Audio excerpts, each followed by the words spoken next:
guys, welcome back to the Rulebook video series for Dungeon Crusade. Today, in this particular video, we're going to talk about looting from a distance. Essentially, under normal combat circumstances, you would move adjacent to a minion or a guardian, combat it, and if you killed it, then you'd be able to immediately loot, right, based on their card. So roll a d20 and see, did I get any money? Did I find any treasure? That's normally how it would work. But let's say that we've got a little bit of a different scenario. Let's say that instead of that being the case, that you had a hero like this archer that had an ability like this. So this ability actually, flare out of that. This ability actually lets her from a distance, in this case up to 8, in the dungeon, not in the chamber, right? We know from that symbol. Spend 2 essence, roll a d6, and as long as she's got a bow or crossbow, to be able to fire. Oh, sorry, not 8. This is 4. Some of her upgraded ones are more distance, up to 8, I believe. Or be able to roll and do some damage. So let's say that we use this, and in fact, with the first action, sorry, it's not an action. I keep saying that.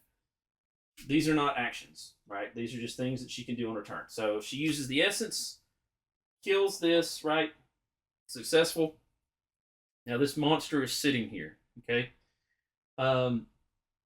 She could use an action, okay? So he died. She could use an action, one of her actions, to move up to it and try to loot it. Okay, that's one action. But let's say maybe she says, you know what? I've got some other things to do. I've got some other things that I need to do in the dungeon, and I need to go off somewhere else. So I'm going to use my actions, and I'm going to go somewhere else in the dungeon. So her turn is completed. Any other hero during the hero phase can move up, right? So maybe the next hero goes. They can move up and loot. Maybe this hero also has some things to do, right? Maybe this guy can go, boom, loot, right? So it is possible to loot them from a distance. The important part to remember is when you read the reference card, you need to be very careful about this. So you can see here at the top, this says the 5 phases that compromise one full turn. Okay, so a turn is, in this particular game, an upkeep phase, an encounter phase, a guardian phase, a hero phase, and a monster phase. Okay, and if we look on our other reference sheet card, we see here it says move adjacent to a dead minion or guardian. So this is only applies to minions and guardians, not chamber combat with champions. That was previously slain this turn or the turn prior to this one and looted. So let's say that we go through, we have all of our heroes go, everybody's busy. Maybe they've got a guardian that's up here, right? Maybe she used her essence to slay this guy, and then maybe we've got like this situation here. And let's just pretend, let's pretend that this is a guardian, right? Maybe there's a guardian here, and so then she uses her action to go attack the guardian. She can't rally, right? And then he uses his action to attack the guardian. She uses her action to move and attack the guardian.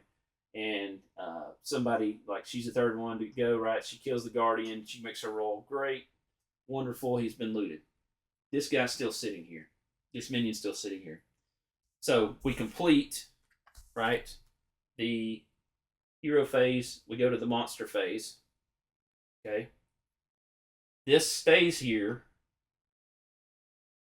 We go through another full turn, which is all 5 phases.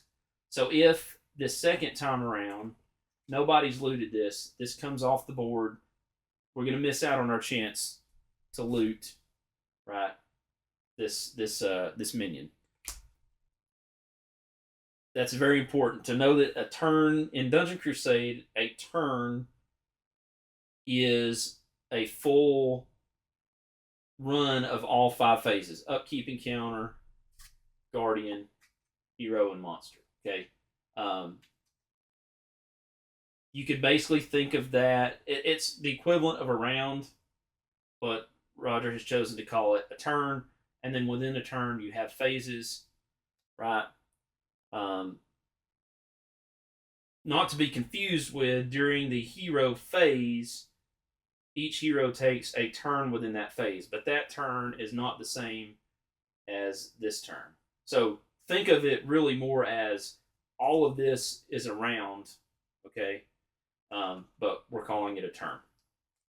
So hopefully that clears that up. That was confusing to me when I first started. So hopefully that will help you understand how we loot from a distance. And hey, thank you guys for watching and subscribing.